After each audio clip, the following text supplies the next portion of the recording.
Hello, everyone, and welcome back to Season 3 of the Fanfiction Tapes. I'm your host today, Maya, pronouns she, her, and today I am joined by...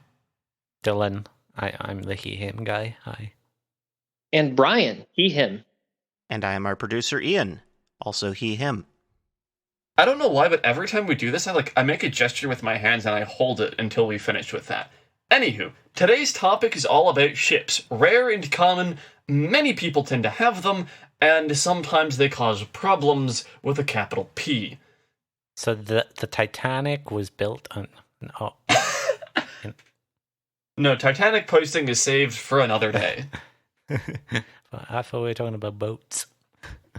No, for listeners who didn't catch our previous episodes on shipping, ship is a fan fiction term for kind of like hoping that two characters will form a relationship of some kind with another. Usually it tends to infer romantic attraction, but that is largely just due to the way...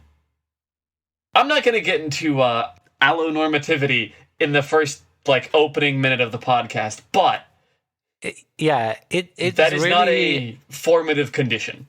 There are times where certain dynamics and you're like, okay, I want these characters to be friends, but you don't often it's very rare that someone makes two characters where you're like, I want these people to hang out together and just have a good time. And it's mostly, I want them to exploitative. Be in a relationship. That's where the term comes from, after all. Yeah, handhold. Hey, that's filthy. We're trying to keep this PG-13. Trying, as one of the hosts drops several swear words in the intro bit. So, what was your guys' introduction to shipping culture? Mine was going on I think Bulbapedia and looking at Pokemon when I was I don't know 11 or 12 and being like, hey, what's this ship section? And no, it was very factual because it's a pedia, so it's just people giving it's basically people were having ship war arguments by seeing who could make the largest Bulbapedia page for their ship. Fascinating. It's I will present as many facts as possible to make my ship the canon one. Facts with a PH. The ship measuring contest is what you're saying. Yeah, ship measuring contest. So my introduction to shipping came relatively soon after I actually started actively publishing fan fiction. It was when I was I was in the Sonic the Hedgehog fandom at the time. This was about the year 2000, 2001 when the second or third Sonic Renaissance was on. There are 15 of them by now. Anyway, and there was shipping that was starting to become popular as a genre. That's the first time that I really noticed it, was during that. Then I understood that shipping existed from that point on, but for a long time I really had almost no interaction with it because I was writing mostly in a fandom with all asexual characters. So there's not a whole lot of shipping in that fandom. And it was I really became aware of it when I entered into the Ruby fandom, where Ruby has so many ships and such a pastime of it that there is an entire spreadsheet with all of the clever names that people have come up for the many, many, many ships that are possible in that show. It's a really big spreadsheet. Yeah, some of them are half-baked, though. People are just oh, we need to do this to fulfill the sheet. Some of them are Alaska-baked. Yeah.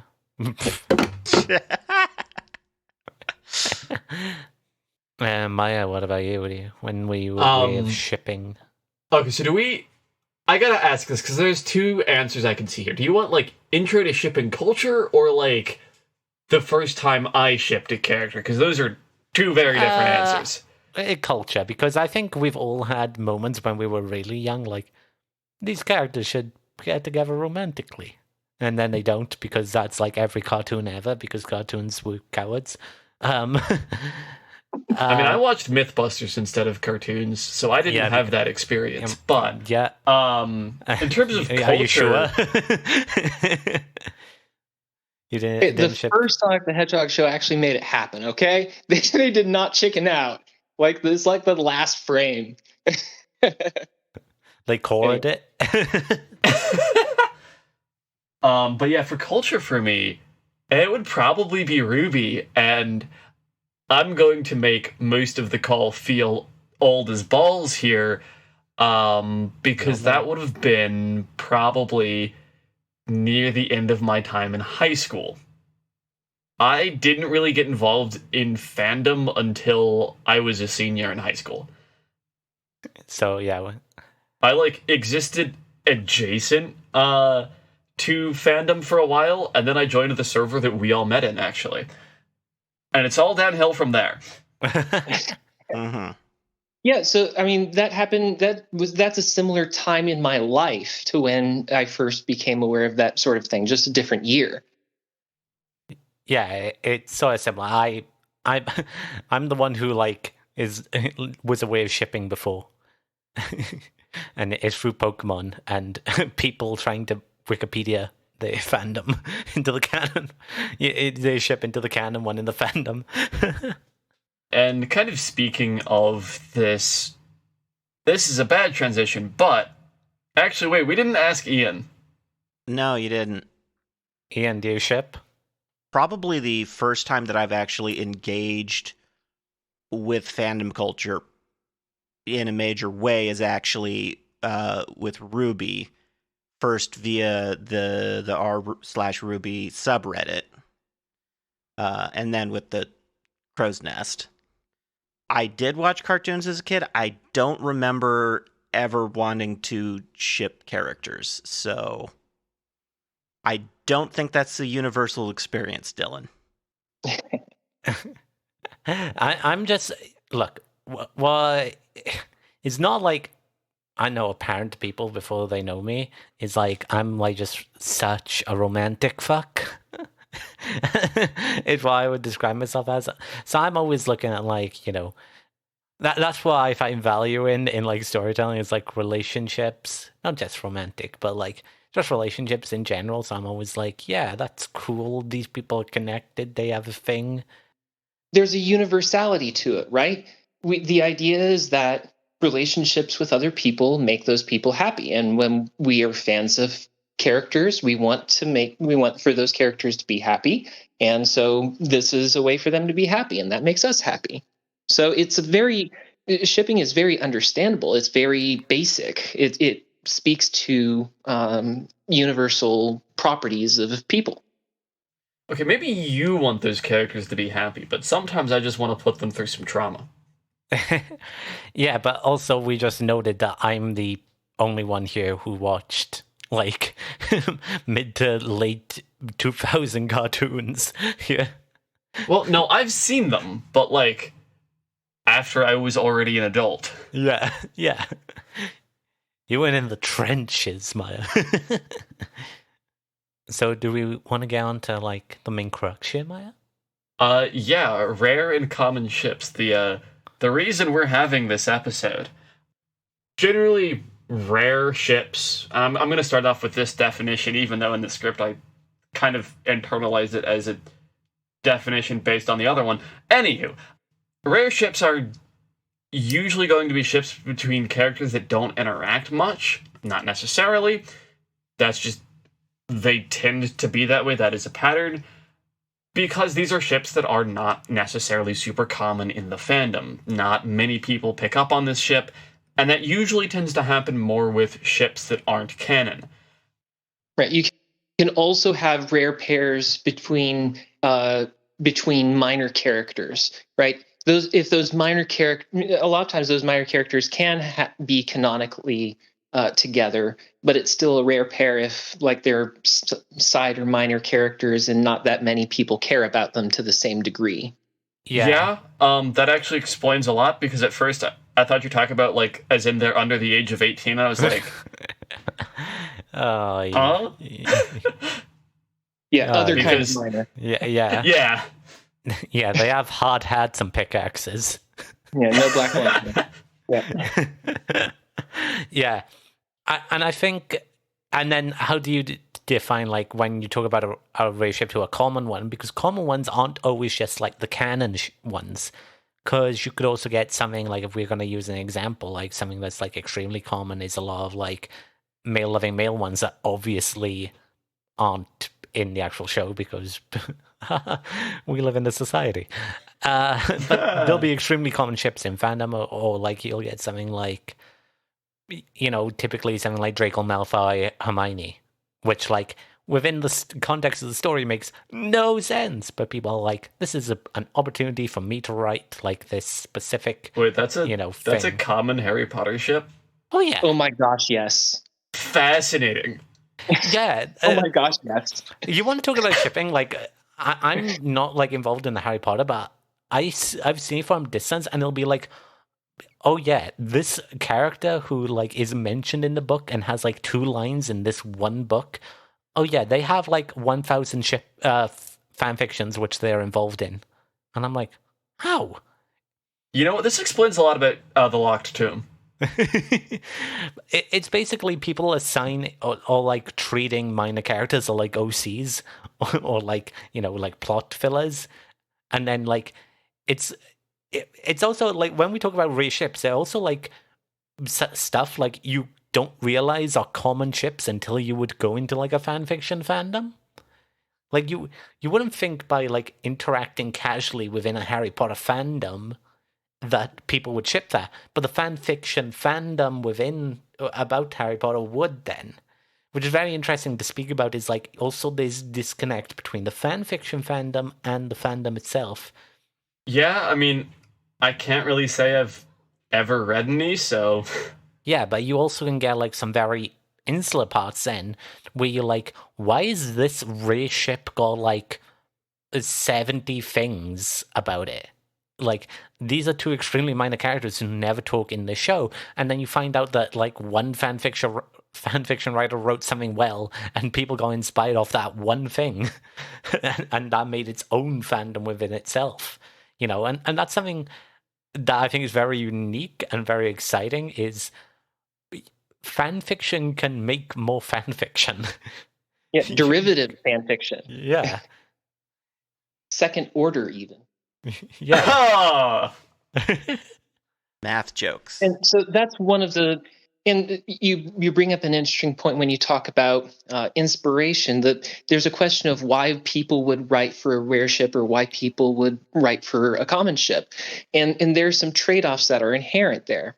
If you're writing for a common ship, you have the upside of knowing that there's a constituency for it, right? One of my works that I'm not the most proud of is unusually popular amongst my works, based in large part, I'm going to be honest, on a shipping tag that's attached to it. And so that drives popularity, even though that aspect of it is not the most important. And it's not exactly my finest work. So there's always going to be a constituency for it. On the other hand, it's extremely hard to break new ground on a common ship. Odds are any story that you can write for a very common ship in a fandom has already been written by at least 30 other people, right? Depending upon the size of your community. Rare pairs are interesting because they're opportunities to make something that is uniquely you, either in the pairing itself or the direction that you take the story and how you accomplish it. So the question of what ships you're going to write for is partly based upon what you want to get out of the story, and there are trade-offs that you have to make. Similarly, since you talked about canonicity, about how a lot of ships are more common because they're canon, it's easier to write for a canon ship than for a rare pair or a non-canon ship, because the groundwork for it's already been laid, and we'll talk about that more later, I'm sure. Whereas with a rare pair, you're going to have to put in a lot more work. So the barrier to entry for rare pairs is higher. Yeah. I like how we both went for the same response. Yeah, it's agreeing. We agree. I've not done much rare pair writing. I just tend to generally ship ships that are common and tend to align with the way canon leans. This is not necessarily a hard and fast rule, but that is typically the way I tend to lean. And the one time I've really worked with rare ship material, it was, definitely a lot more work to get the rarity, as it were, going. Yeah, it's when you... Because also, you might think something is kind of rare, like in your mind, and then you go and look and be like, oh, this has actually got like a decent, thing behind it. Of course, you can make up, especially if your show has a large cast of characters, like a Full Metal Alchemist, like a Ruby, or you do weird stuff with like canonicity in like some games or whatever that has large casts. But it's kind of like you don't realize how many people write fan fiction and how wild they can get in like, but pull two characters' names out of the hat, we can do this. I mean, yeah, I've written the only non-porn fic for one rare ship. Congratulations. Whee! I mean, I do agree, that explicit fics definitely they amplify it because, yeah, I mean, they amplify the numbers on the number of ships that exist. I was a little disappointed when I went looking for some material, for some inspiration to get some ideas, because I thought, yo, what if I did this? Wouldn't that be wacky? And then I wondered what other people thought about it to see if I could get some inspiration, get some ideas of potentially areas I could work in, and then it was like, oh, there's nothing here that's the type of thing I would write. Yeah, because you'll like look at like whatever fandom and be like, okay, this ship, and then the number gets smaller, and then like, and then you look and go, oh, there's only like one teen and above and one like kids safe to read one. Great. And my options are very limited. Right. So it speaks to what you're trying to accomplish, right? If you get inspiration, if you get your ideas based upon what other people have done, then that'll drive you towards more common ships. If you tend to get energy from exploring, from searching things and poking in corners that haven't been looked at before, then you're going to get a lot of energy from rare pairs. Yeah, it's the difference of having like that mass appeal versus the rabid fan base. The rabid people who are passionate and will be more critical but be even more loving of all your work, whereas when you have that mass fan base, you're able to put out stuff and you'll get a good response, even if it's not great. And when you do make it great, it's like, okay, but there's like a ton of other stuff of this level out here as well. Yeah, that is something that I actually realized I wrote another one at one point, but switching from mainly writing fics with common ship material, it was pretty common for me to see a decent amount of comments, kudos and whatnot. That switch was definitely, I didn't see it coming. I mean, I should have. It makes sense, but Minecraft oof noise. Yep. So there's not just a popularity difference. It's like we said, there's more work that's involved as well, and that more work comes in a couple of different ways. Like one of the most common things that you have to do to make a rare pair happen is to clear the deck. And what I mean by that is, if you have a character that is canonically shipped with another character and you want to swap it out so that they're going part of a rare pair, well, that's work that you have to do to address why in your story the canon ship doesn't sail. And there are a lot of different ways that people accomplish this, but you can't just skip it or people will notice and it feels wrong. Like if you're going, it's justification that you have to put in to make your alternative stick. Yeah. It's like, we can't just brush past this. You're going to have to explain to us why the ship that is like, you know, 2/3 of this entire fandom's fan fiction. Why didn't you do that one? Yeah. That's honestly something that sometimes makes me dislike reading rare pairs that I ship that deal with canon ships that I also ship, because that's something you can do, by the way. Fun fact, life is free, do whatever the fuck you want. Well, okay, don't hurt people, but you are allowed to ship the same character with different people, exclusively or non-exclusively. There's no cops on the internet. Well, okay, there are, but you don't need to be the cop. If you're a cop, you had to tell us, okay? I was going to say, let's see how many times Maya can say something and immediately backtrack. Right. Numerous times. Do you know who are not cops? Soldiers. They're tangentially linked. And soldiers fighting in wars. Ship wars. That is an awful transition.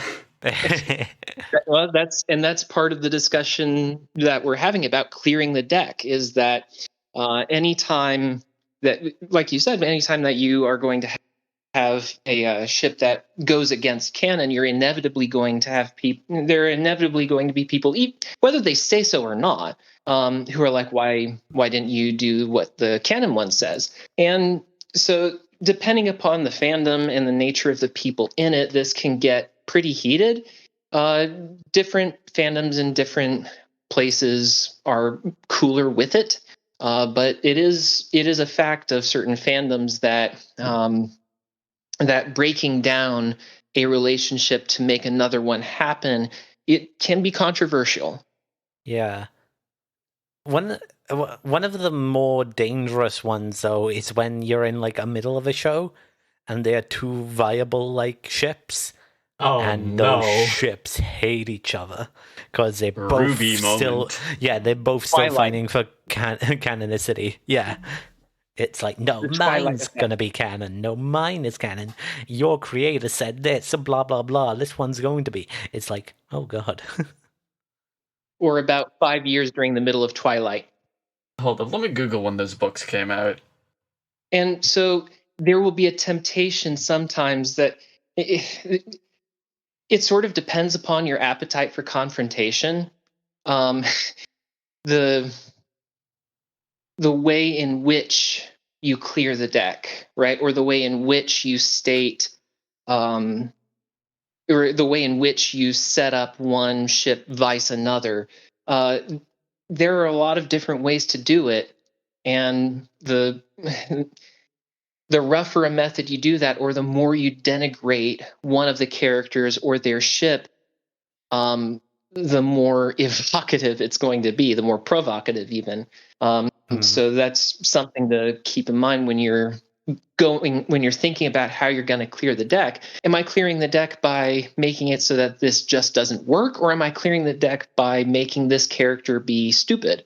Right? There's a temptation to make a hard sell, like, obviously this is the superior ship, because this character is dumb, and that's where we start to get into more mean-spirited territory, and where there starts to be more confrontation for it. And some people dig that, but generally I prefer softer methods of clearing the deck, because I respect and like all the characters regardless of who's being shipped with whom, and I don't need one character to be trashed to justify another character getting to be happy.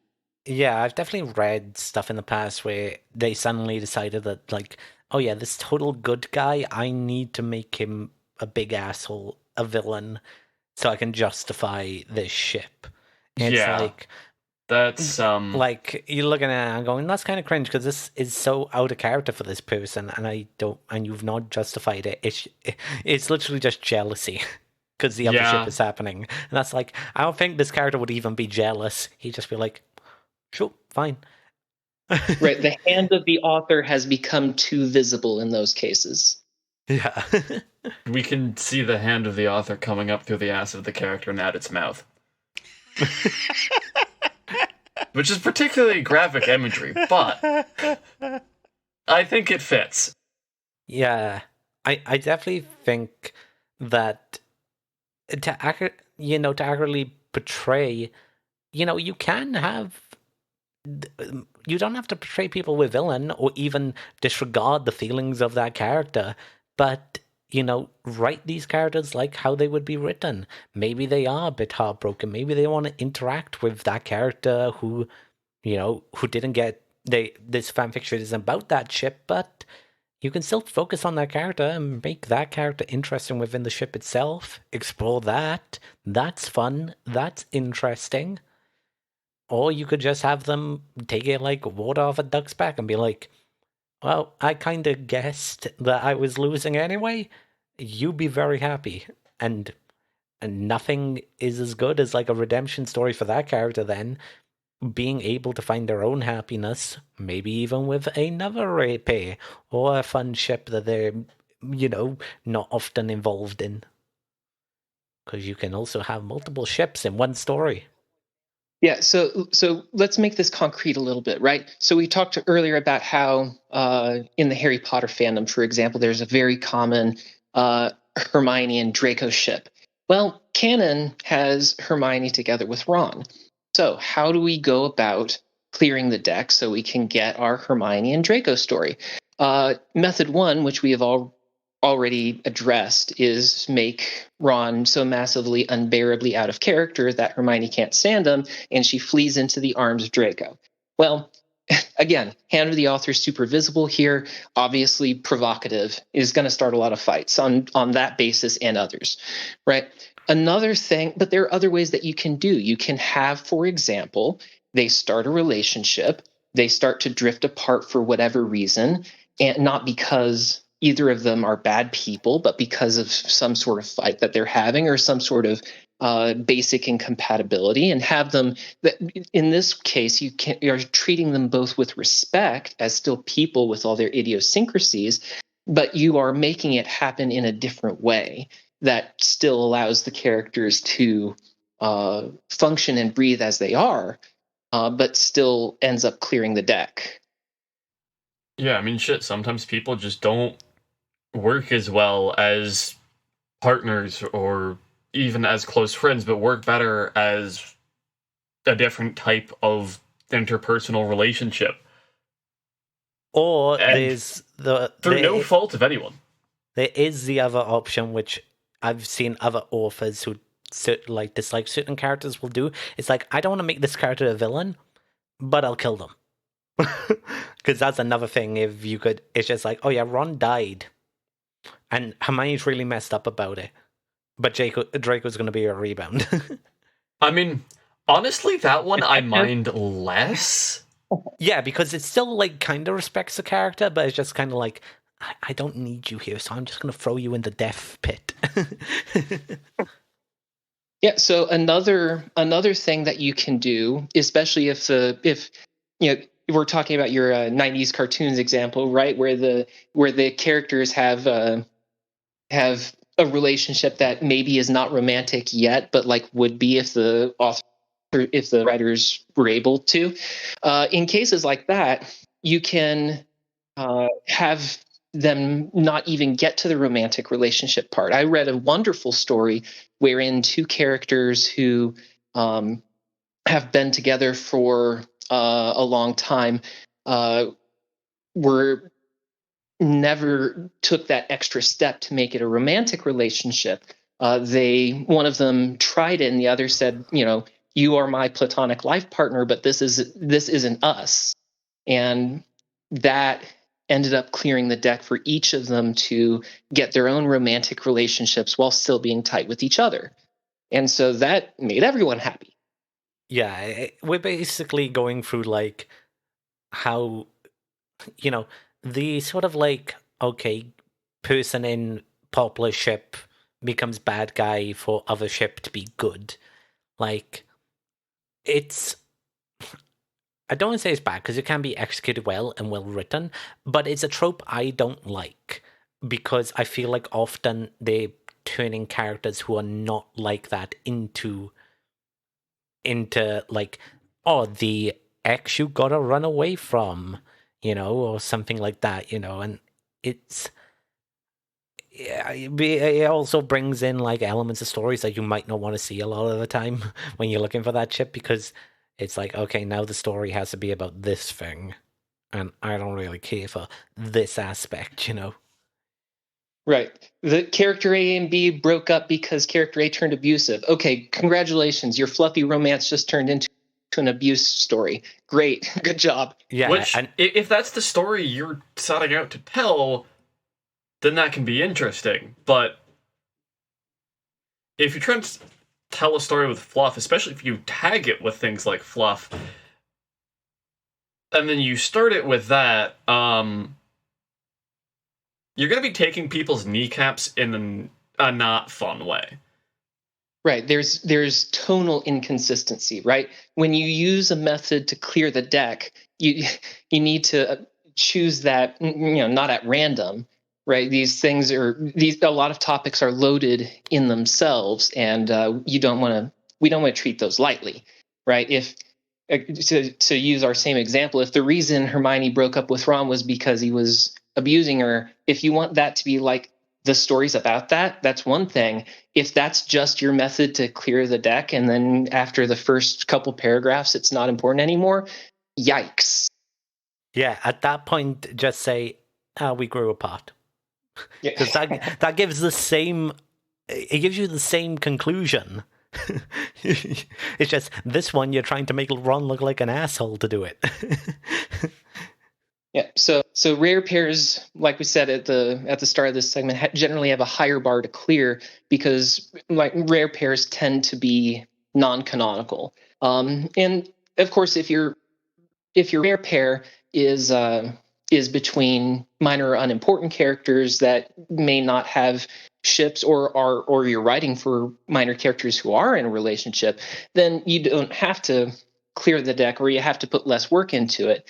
And of course, if you're writing for a common ship, you may not have to clear the deck at all. That's one of the advantages that fan fiction has as a form of writing, because the audience comes in with certain characters and certain baggage, right? All this context already within them. It can take very little effort to sell a relationship, whether either because it's a canon, or because everyone assumes that it is or will be, right? So that's one of the advantages of writing for a common ship as opposed to a rare ship, is you don't have to clear the deck. It already is. Yeah, and when you also get like certain stories that you're like, oh yeah, this only becomes important like this late on. If I go back in the story far enough, that's not even an element I need to worry about. So you're kind of clearing the deck by going back and rewriting parts instead. Like, nothing about that character who they would eventually end up changes, but maybe other characters do, and that's what, means that this ship doesn't have them, but instead this one does because of different elements. Or you are in, especially with video games, whereas these days a lot of video games allow you the option to, pick characters being in relationships anyway. There's a lot of time that those characters can end up alone, so you just go, okay, I can make up an ending with these people. I play a lot of Fire Emblem. Fire Emblem has different relationship endings for a ton of characters. So you just go, okay, these two don't have one in the game, but they can end up with like 8 different other people. Let's just make one up here. And how that would make sense based on like the character's other endings. And that's great as well. And and it's basically if you don't want to deal with like established relationships, just go earlier in the story before those things, or earlier in like the history of the world, to where you go, okay, this character is single right now, I can do that. You can also use AUs. AUs are very useful for this, where you just be like, oh yeah, that character doesn't exist, or we're in a universe that these characters haven't met, whatever.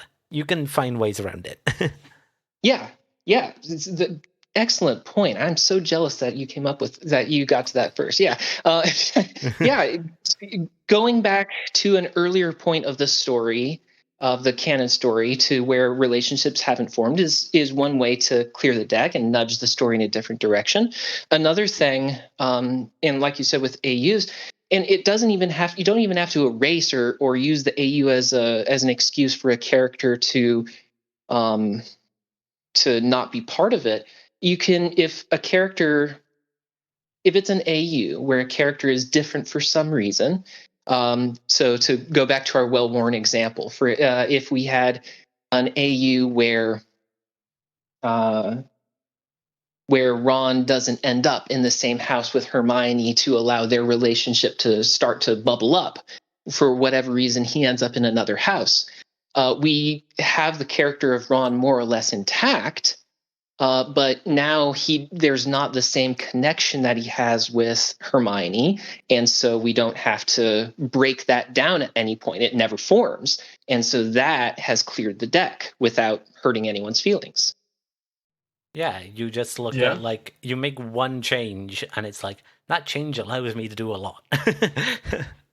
Yeah, but you still have to put in, even after you've set up the relationship, now you have to put in more work, especially for a rare pair, on the theory of attractiveness and why this relationship is happening. How's that for a transition? That's a pretty good transition. I mean, we're ruining all these transitions by then going, oh, that was a good transition, or oh, that was a shit transition. But we gotta pat ourselves on the back. Right. So theory of attraction, right? What makes this pairing appealing, right? What about it gets your attention? Why do they like each other? Sometimes it can be there are as many reasons for it as there are reasons for wanting to write about the ship. But the difference between writing for rare pairs and writing for common ships is that, again, a lot of times with common ships, you can get away with underplaying it, or you can take your cues from how the relationship worked in canon. So, for example, if you were going to ship out of Ruby, Blake, and Yang, you wouldn't have to reinvent the wheel in terms of why they might be interested in each other, things that they might like about each other, how they met. All of that already exists. You don't have to invent it from scratch. But if you were going to ship Blake with someone else, then you would have to start putting in the work as to what they see in that person, what catches their eye, what starts to make the relationship make sense. Now, most often for good fan fiction, you will have a theory of attraction, even if it's an established pairing, right? There will be evidence at some point as to what they like about each other, hopefully, what they see in each other. But it's much more important to get that down, to lay that groundwork in a rare pair, because you're having to invent a lot of it. You can't operate with the assumption that, oh, of course they're going to ship these two characters. No, that's your job.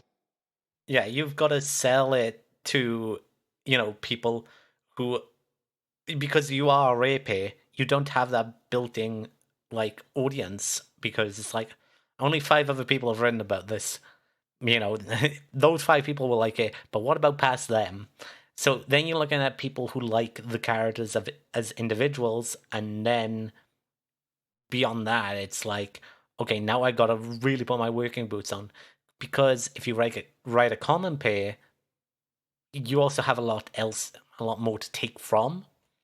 It's like, oh, typical tropes between these characters. this characterization, and this one it meshes well together. Whereas with a rarepair, you're working to see the links, find the story, what makes these two characters, what pulls them together, and stuff like that. Like, and that's when we talk about rare ships. That's really what we mean. Is like usually with a rare ship, there's an idea or like one thing that you can see between the characters and go, I can draw a line here. How do I make that into a full-on like metal pipe instead of a piece of string? Yeah, if I can give an analogy here that's a much better version of the initial analogy I made in VC text earlier in the recording, having a ship that is ongoing and has the groundwork for it, so like a common ship perhaps, or just a ship that is canon, it's like having water flowing downhill. But with a rarepair, you don't have water at the top of the hill. It's not just gonna flow. You have to pump it up to the top to get it to flow. You have to put that work in. I like that. And so, it doesn't have to be hard or complicated necessarily. It's a lot. Dylan, you spoke to it coming down to an idea, right? So sometimes it can be as simple if two characters, the only interaction that we see them have in the source material is they get in a fight. Oh, okay. So now let's develop them into a fighting is how we flirt couple, right? So it's not like you have to build everything from whole cloth or subvert it. You can take the material that's there and still use it as your structure, right? You can take that as your starting point. You don't have to like disregard it. But there should be something, right?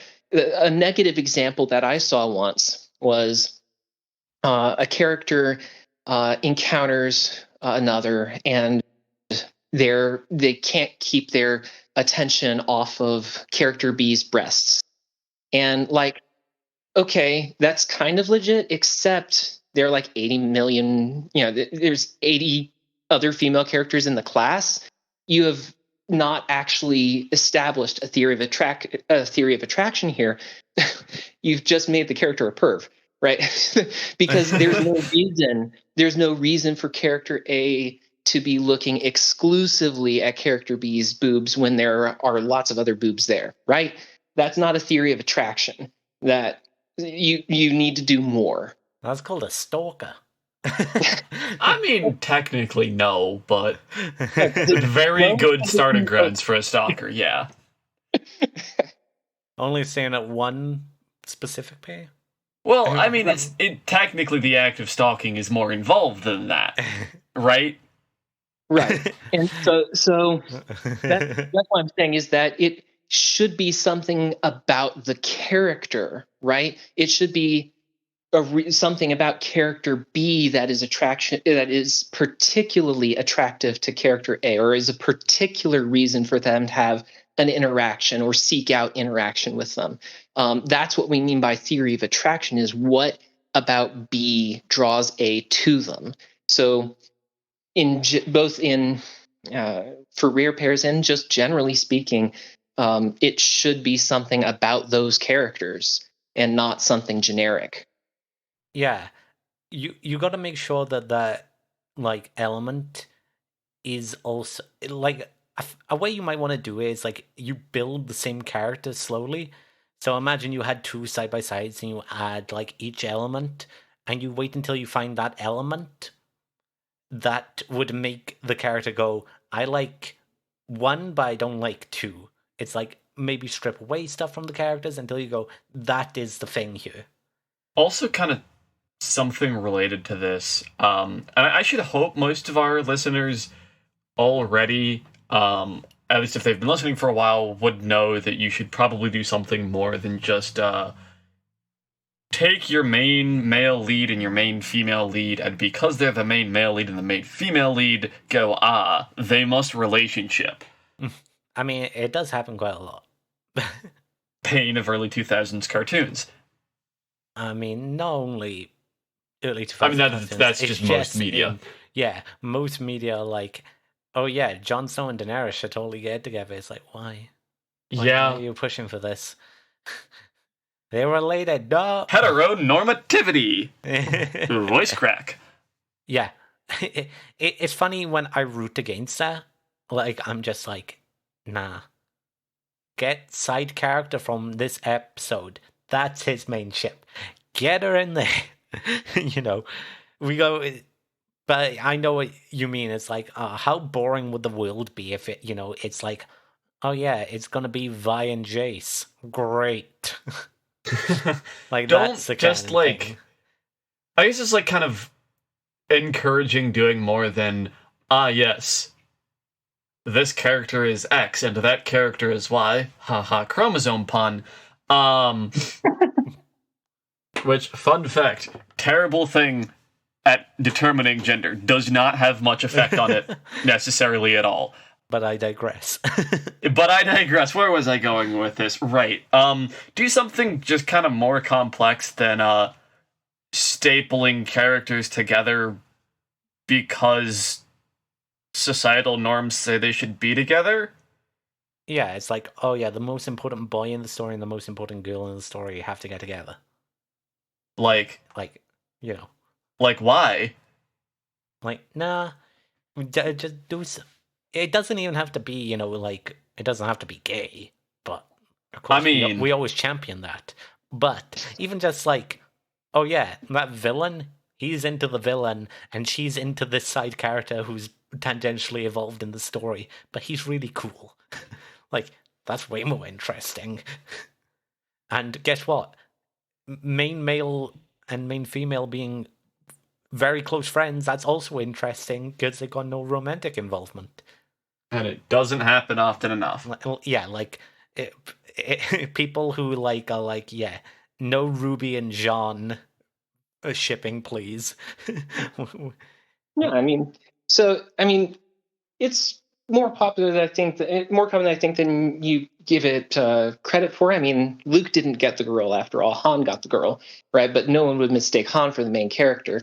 But I think we get the idea, but it also the tendency to have the female lead and male lead be together is partly the result of there being so many romances where that is kind of the point of it, where they are the male and female lead because they're supposed to get together. Mm-hmm. So it's formulaic in that regard. But it does speak to an important point that I do want to raise, which is assumptions of character sexuality. So when you may or may not encounter people who have an assumption about what a character's sexuality will be, one way or another, and anything that's going to end up counter to their preconceived notions, they're going to be upset about. In general, there's not much to do about that other than say that's a you problem, but it is something that you will encounter. In general, these days, I just tend to assume that all the characters in various media are bisexual just because it opens up the most possibilities, unless there is something that canonically says one thing or another. But that is not an assumption that everyone's going to make. And when I have an encounter with someone who is making a different assumption, then that can be a source of friction. Yeah. So just a point to be raised.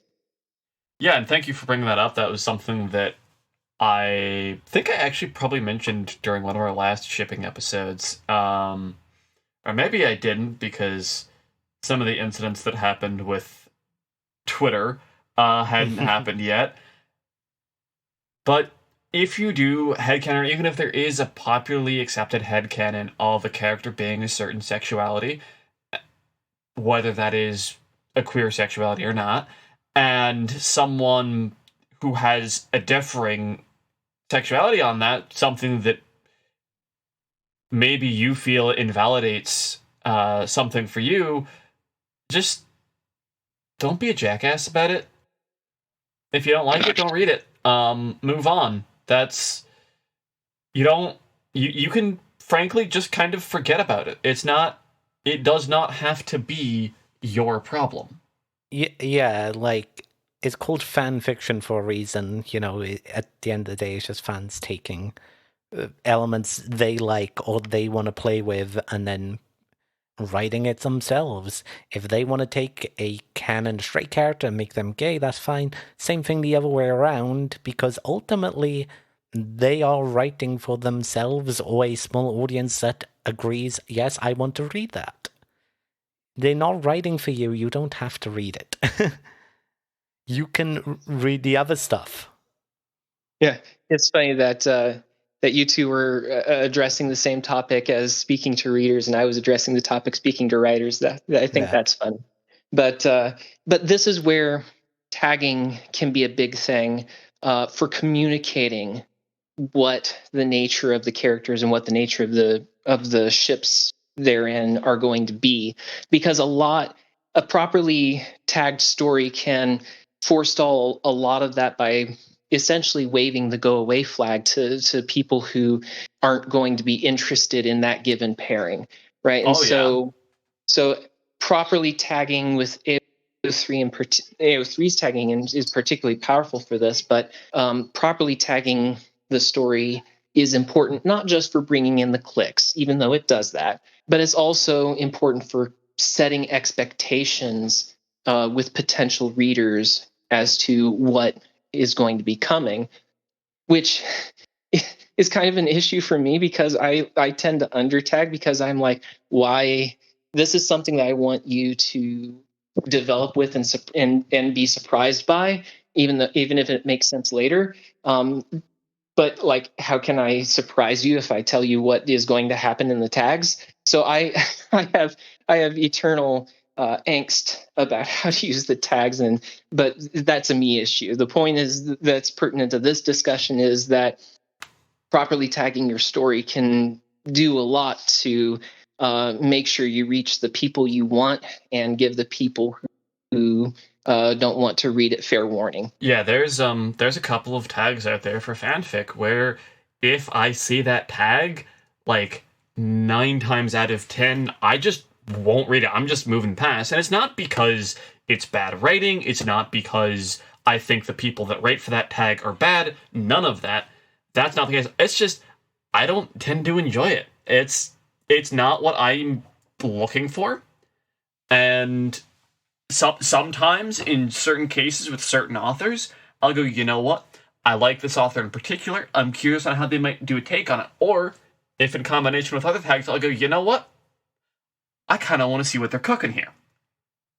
But usually for me, it's something where I don't want to read it. There hasn't been anything yet where I have felt the need to block the tag on AO3 yet. I assume that will happen eventually. There will be something where I just get so teed off by that I won't want to read any more of it. And it doesn't even need to be for really any reason other than it annoys me.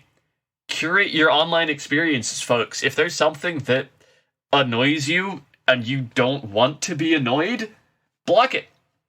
I only have one thing blocked on AOV. Dylan League of Legends.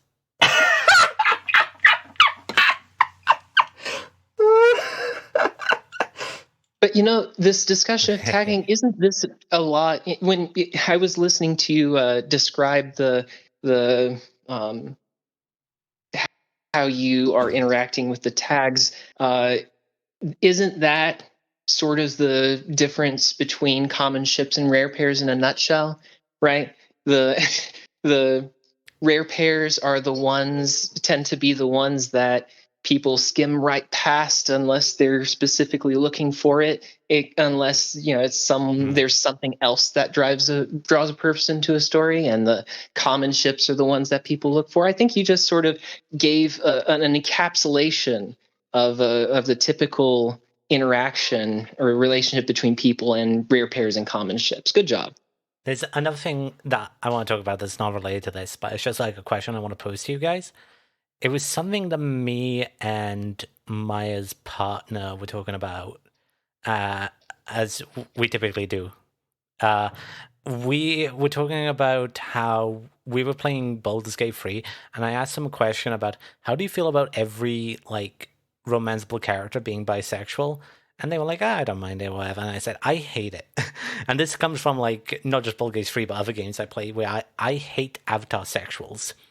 Are you guys familiar with avatar sexuals? Yes, I'm familiar with the concept. I don't really play many I almost said I don't play many TTRPGs, which is patently untrue. I play a lot. I don't play many RPG video games. Cue RPG 7 joke. But I think really the main ones that I have, the ones that like allow you to explore relationships between the character and the character you play. I don't know why I said the character, which I mean I suppose is technically true. You are the character, but I digress because I'm getting distracted looking for Steam so I can find the names of the games, but it's which I don't know why I'm doing that because I know what they are. It's Baldur's Gate 3 and Cyberpunk 2077. Neither of which I have played. No, I've played them both. I don't know where I was going with that one. Yeah, my point. Probably the idea of using the avatar as a way to explore alternative identity. I mean, that's definitely why I bought Cyberpunk 2077. I learned you could make a trans character and went, fuck it, we ball, and pre-ordered the game, which may have been a mistake, but that's where I was going. I haven't played either game really enough to, like, do multiple playthroughs. I tend to get kind of distracted with single-player games, and I very, very rarely get more than about 25 hours in a single-player game. Baldur's Gate 3 is one of the very few where that's happened, and I actually still haven't hit 100 hours at Baldur's Gate. Yeah. My basic point around the entire everyone is bisexual thing is I feel like it takes away a little bit. It's like, oh, okay. Everyone is bi. You're kind of lessening those characters. Like, wouldn't it be interesting if this character was only into the avatar if the avatar was a girl? Like, isn't that a little bit more interesting? Or if this character is only into them if they're a guy, so this character is confirmed straight. This character is confirmed bi, and this one, so you actually get the full breadth instead of everyone is bisexual. Is just like, okay, you just want to please everyone, I mean, sure. My caveat was that unless canonically stated, right? That was where my was assumption. So again, it returned to Ruby Ilya, confirmed homosexual. Okay, I'm not messing with that, and that assume bi until proven otherwise, basically. Yeah, but if demonstrated otherwise, respect. Yeah, because you when you do mess around and go, I'm gonna put a gay character in a straight relationship. Yeah, you're begging for the pitchforks to come out, so you're very brave to do that, I mean, I don't know if I'd lionize it by saying that, yeah, but whatever. I mean, I just feel at the end of the decision to make. Yeah, at the end of the day, it's a little inconsiderate, but we've been seeing the other way do it, for literal decades. Yeah. Yeah. Why did I open Steam? What was I doing for that? Oh, I think I know the point. Cyberpunk 2077, Dylan, because you brought that up, does not have the characters or avatar sexual.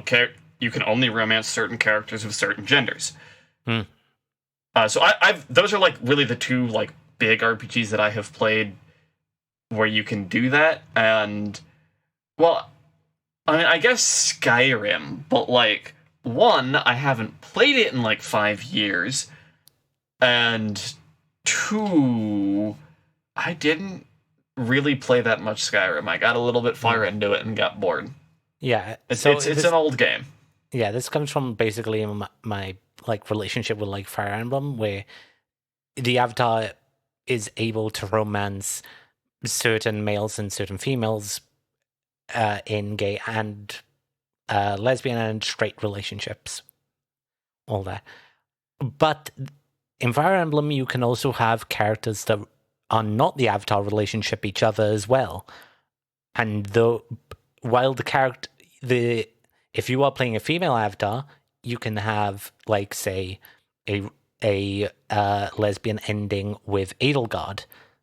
But Edelgard doesn't have any confirmed other lesbian endings with any other characters. And that's kind of where my point comes from on Avatar Sexuals, is like, you're not really making the sexuality of the character important here. It's literally, ooh, Avatar-kun, come here. And I'm just like, nah, kind of. That's like, come on. I don't need more main character praise in this game already. Yeah, so just something to think about and that it tends to be something that comes up more common in discussions of rare pairs. So, but Yeah. But not always the case. It depends upon the specific fandom that you're dealing with. But yeah, so overall, when talking about rare pairs and common ships, think about what the goal of the story is, what audience that you're writing for. I write primarily for myself, but that's, not a choice that everyone makes. Think about how you're going to clear the deck and how much work you're going to have to put into that. Think about what your theory of attraction is, and when you're done with the story and ready to post it, tag it appropriately. That sound like a good summation? Yeah. Okay, how are we for everything? Well, we've talked about just about everything I wrote in except for yet another legally mandated TLT segment. It's not legally mandated.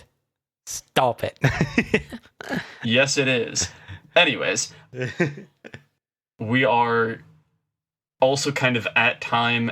So, do we have anything in the mailbag today? No new mail today.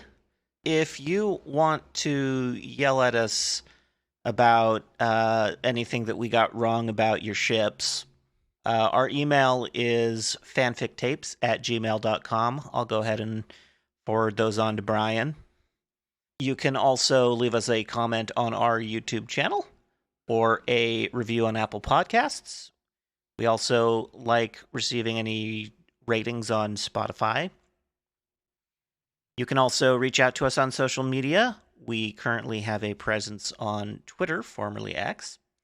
Maya runs that channel. I do. It is at fanfictiontapes, all one word, capital F, capital T. And if you send me death threats or anything of the like, I will frame them and put them up on the wall. So it won't work. What's happened?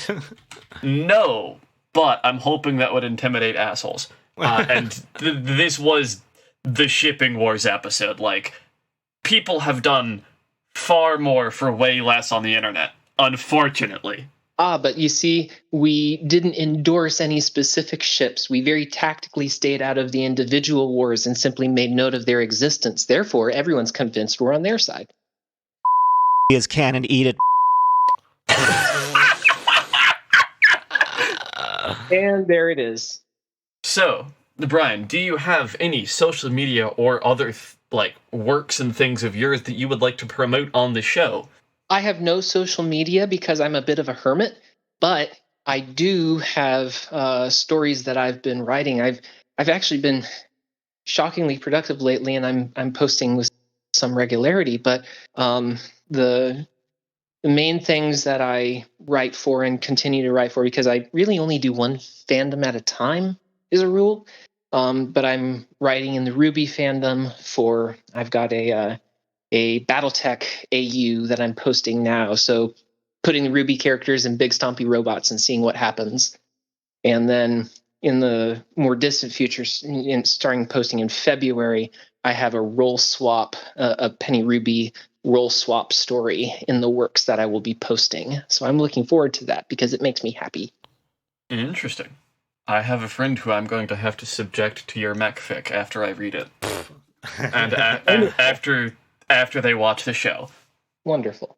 So, I am and have been Maya, and today I was joined by Dylan. And Bryon. And I'm Ian.